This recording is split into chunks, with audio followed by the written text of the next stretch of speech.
And away we go. It is the Nightcap, brought to you by Hail Mary Sports Bar right here on BearcatJournal.com. Go see our good friends at Hail Mary's.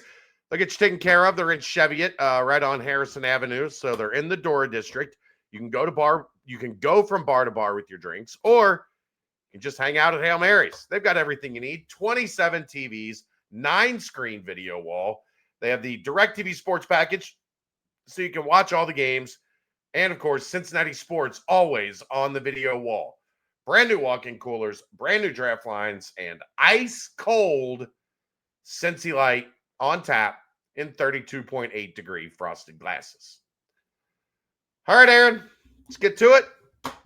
Week 11 is in the books. The Bearcats had a bye. But all in all, not a super eventful week in the conference, I don't think. No, a lot of kind of what we expected. There was maybe one surprise, big surprise anyway. Yeah. We'll just go ahead and get to it. Houston escapes. This is the only way I can put it. That's the only way you can put it. They were on the ropes, it felt like, the entire night against UCF on Friday. UCF goes to their fourth string quarterback down the stretch, under 3 minutes in a one-score game. I don't know. It doesn't make a whole lot of sense to me, but Houston avoided falling completely off the face of the map in a 7-day span by hanging on to win this one. Yeah, UCF I don't understand. They had the game in hand almost, and you put in your backup quarterback, and he throws one pass that is picked off, and Houston capitalizes, and you lose. Good day, sir. They have 4 wins. They have 3 games left to get to bowl eligibility. Easy enough, right? They're at Texas Tech and at BYU in 2 of those 3 games. Tough sledding. They're not going to get to bowl. Scott Frost will continue to have 1 winning season in his entire head coaching career. 1. What if they're one of those teams that ends up being 5 wins that gets the invite and he gets to 500 with the bowl game win? Yeah, that would be funny. It would be funny. But yeah, it's Houston's not very good, like talent-wise, and I think that shows at times. It shows how good of a coach Willie Fritz is. I agree. He had them in the position that they were in to begin with. And they're still in a good position to finish out the season strong. They're not in a position to play for a conference championship anymore, but it would a lot of things would have to go really wrong. Yeah. But you still have, you got TCU and Baylor left. You should end up in a pretty good bowl game, which, truthfully, Willie Fritz should be very proud of that in and of itself. It'll be interesting because those are 2 winnable games. Also, though, 2 losable games. Like they could end up 8-4, which would not be bad in year 2 of the Willie Fritz era. There are Cincinnati fans who would have killed for 8-4 in year 2 of Scott Satterfield. Yeah. And being talked about as a conference championship contender in November. At any point in November, correct. Yeah. The big game of the week, Texas Tech just smacked BYU. BYU's offense couldn't do anything. Texas Tech's offense wasn't great either. Like, Bear Morton looks hurt. Like, hurt. But with the way that defense playing, just got to do enough, and they did more than enough and dominated BYU. They also run the ball really well. Texas Tech, that is. 43 carries for 149 yards, only averaged 3.5, but your 2 main carriers were Cameron Dickey, who had 23 for 121 and a touchdown, and Jacoby Williams, 13 of 77. So they end up both over 5. Jacoby almost at 6. So they did really, really well carrying the ball. Bear Bachmeier just looked like a freshman in this game. I wanted to pay more attention to this game. I had it on the main TV. I was watching stuff on the iPad and keeping scoreboard watching, and I just got away from this game because it was boring. It was a stinker of a game. Truthfully, it was touted as this great game, and it did not deliver. Unfortunately, it looked a lot like UC in Utah. Well, and it kicks off at 10 o'clock in Lubbock, which not great. No, that game kicks off at noon. Our time, yes. Oh, 10 a.m. Okay. 10 a.m. in Lubbock. So for those two teams, that's incredibly early. Just 9 a.m. or 11. 11. Only 1 hour difference. They're only 1 hour in Lubbock? Yeah. You sure? Yes. Okay. Texas is not in the mountain time zone. Regardless, it was a lot. Like, quit making excuses. It was Texas Tech dominated BYU. They kicked their butt. They did. And it was, like I said, it was just a boring game to watch. So I ended up turning on other games. Their defense just dominated BYU up front. Yeah, and Bear Bachmeier, again, I talked about this is going to be the game where we find out if he's good or great. Right now, he's good for a freshman. That's you've now become that label. You're good for a freshman. I don't know that that's fair, though, because it really wasn't on him that there was a jailbreak to the quarterback on most snaps. Yeah, but I'm not in the business of fair. I just tell you what I see, and that's what I got for you. Okay. What you saw was a kid that didn't have a shot in hell of playing well. Plus, give Texas Tech credit. His big thing is running. And every time he tried to find some space to get out and run, he got rocked. He'd also been passing it well coming into this game. So it's not as if he was just a running quarterback. But that's his biggest weapon, I would say. That's fair. And every time, and a lot of times, he will use that to kind of get in a rhythm. And every time he tried to exit, somebody from Texas Tech came flying. Whack! Sit down, son.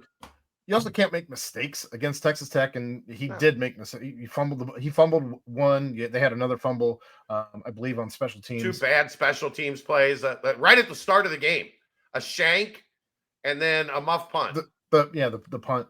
And then Bear Bachmeier also threw a pick. So you just can't make those mistakes and hope to have a fighter's chance against Texas Tech. Yeah.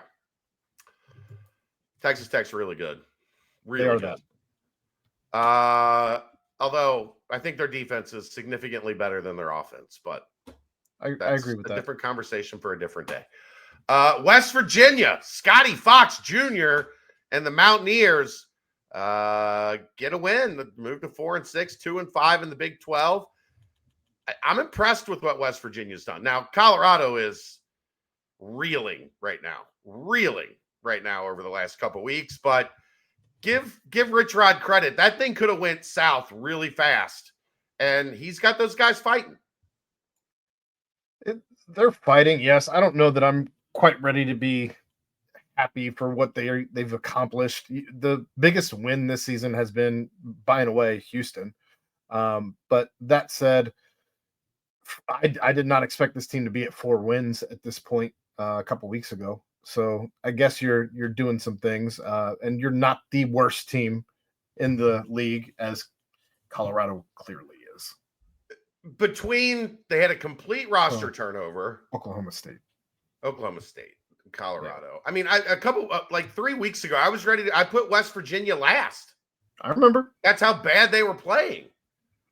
I give them a lot of credit for getting up off the mat, because with injuries and opt-outs and everything that was happening there, super easy in this day and age to just pack it up.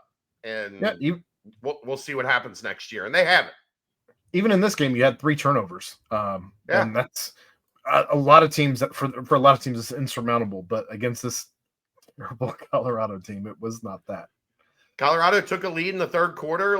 There were plenty of opportunities for West Virginia to just, this isn't our year. Let's just get out of here.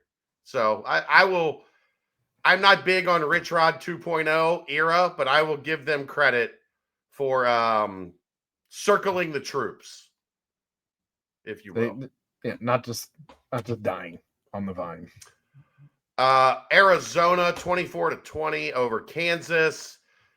Came down to the end. I don't think either of these teams look particularly good. I watched most of this game. Arizona is one of those teams that they're right like in the middle. Like they're not good, but they're not bad. They do a couple things well. They do enough well that if you don't play well, they're going to be pesky. They're going to hang around. Kansas just didn't play well. Never really kind of put Arizona on the ropes. And Fafita's a gamer. And he got the job done. Arizona reminds me a little bit of Cincinnati last season. Just fair. In that you have a defense that's not very good. You have your quarterback is your best. I don't agree with that. You don't think Arizona's defense is very good? I think their pass defense is decent. Their run defense is bad, but their pass defense is pretty good. It doesn't mean overall. I don't think I would even call them maybe average, maybe. That's what they're the epitome of average, right? Like mid. They are mid. They are the middest of mids. But yeah, I guess they're bowl eligible, so there's something to be said for that. They can surprise you, so it's not as if I don't think this Cincinnati team, especially coming after the Utah loss, is going to be taking them lightly and looking ahead by any means to BYU. I think they realize what's in front of them, and they still have everything that they want. All of their goals are still in front of them. So I think that if you come out and you smack Arizona around, that should be at least encouraging for what this team could be capable of doing against BYU. But that's getting into Cincinnati talk where, Kansas is dreadful right now. They're on the struggle bus. I don't know what's going on with Jalen Daniels and company, but it's not good. What's going on in Kansas is not good, and the fans are not being quiet about it on social media. They thought they had the last 2 years. I mean, last year, Jalen Daniels was voted Offensive Player of the Year preseason. Yeah. And things have not gone well the last 2 years. I really like Lance Leopold, whatever. But he is not getting this thing consistently on the tracks. And they should be a better offense than putting up 20 on a fairly regular basis. Finally, Iowa State comes back 2017 over TCU. Sonny Dykes is who we thought he was. So is Rocco Becht, by the way. Yeah. He 9 of 24, 111, a touchdown and 2 picks for Rocco Becht. Not a good day, but he finds a way. I don't know. This. Are you going to be surprised if they fire Sonny? Yes. I think I will be. Okay. Especially if TCU right now, they have BYU, Houston, and Cincinnati. Yeah. Those are some tough games. But if you can muster 2 of 3, there's no way you can fire Sonny Dykes on an 8-4 season. I don't think. TCU is not a powerhouse to be firing 8-4 coaches. They're not. Houston used to fire 8-4 coaches because 8-4 wasn't good enough at Houston, and it's Texas, bro. They football is a different animal to them, especially SMU's doing better. You're in the same there's a lot of political stuff down there that it wouldn't surprise me. I don't know how much time making it to a national championship has bought him. What if they lose the last 3? Houston, BYU, Cincinnati. Now they're 6-6, 3-6 in the conference. That's a different story. I was talking about if he finishes 8-4. I'm talking about the whole range of possibilities here for the our old favorite ball coach. You finish 6-6, we're talking very, very different story. Here's the other thing you have to remember, Aaron. That also means you lost to Houston. They stole him from SMU. Oh, I remember. And SMU is happy. Like, SMU is much better off post Sonny Dykes than TCU is with Sonny Dykes. No one's surprised about that. No, not even a little bit. Congrats to Iowa State for getting up off the mat. They had lost 4 in a row. Things were looking a little rough in Ames. Bowl eligible now. They're at a point now, dude. It seems like their entire defense is hurt. Like it started small. Like now it's like they don't have anybody left on defense. And you still held TCU. They're supposed to have a good offense, correct? Yeah. And you held them to 17, even with your backups and your backups, and your backups. All right, let's take a quick little look at basketball. The big one on Friday, of course, was North Carolina, Kansas.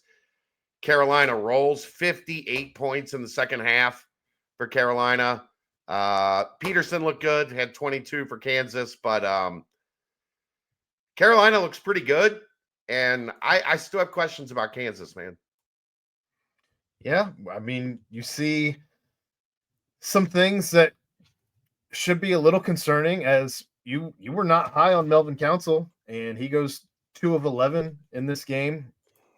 That's not going to help get it done. Peterson, 8 of 14 to get his 22, and he's really freaking good. Yeah. I just don't know what else they have at guard other than Peterson. Like, who are their shot creators? Who are the guys that are carrying the load for this team that aren't Darren Peterson?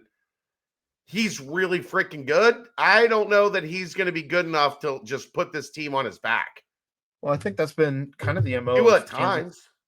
Kansas over the last 2-3 years now has been very top heavy, and they're whatever you have in the cupboard after your starting 5, maybe 6, is a little bare, and we'll see if it's enough to get it done. If they hit any type of injury bug, yikes. Yeah. Saturday, Houston struggles with Towson. They only scored 33 in the first, 32 in the second. They went 65-48. But look, it's what I'm telling everybody again. This is what November looks like in college basketball. It does not look like it used to, where everything was pretty easy. And as long as you had a pretty good team that had some returning guys, November, you could kind of get your footing. Yeah, you're going to have some of these games where you still win, fairly convincingly, but you just didn't play all that well. A lot of people have Chris Senac Jr., their freshman forward, as a potential lottery pick. He has 2 points in this game, 1 of 8. Granted, he had 13 rebounds, but you're figuring it out. So I'm with you there. But Kingston Flemings, keep an eye on him. Tugler had 15 and 8. No surprise there. I think they'll be good. They'll figure it out. I feel far more confident about Houston figuring it out before Kansas figuring it out. Yeah. Kingston Flemings is going to be another one of those guys, Aaron, that he's going to feel like he's there for 100 years, and he's going to be an all Big 12 type guy down the road. Probably not right now, but down the road. Yeah, he scored 20, 8 of 10 from the floor, made all his free throws, 1 of 3 from 3. They're going to be all right. I just don't know when they're going to look like Houston. You know what I mean? Well, if they wait until, I don't know, after game 1 of conference play, I'm totally okay with that. UCF got smoked by Vanderbilt. Not really a surprise there. They're not good. Utah barely survived Weber State in overtime. They are also not good.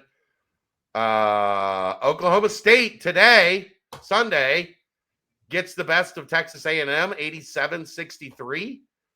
That's a surprise team. A lot of people talk about in Oklahoma State that's going to be up in that kind of mid-tier with Baylor, Cincinnati, Kansas State. So keep an eye on them. Yeah, they played lights out in this game. Yeah. Looking ahead, anything to look ahead for this week? Well, tonight, Washington and Baylor still to go. So we won't have that final score because we're recording now. Iowa State, Mississippi State on Monday. Tuesday, obviously, UC Dayton. Texas Tech, Illinois should be a really good one. So keep an eye on that.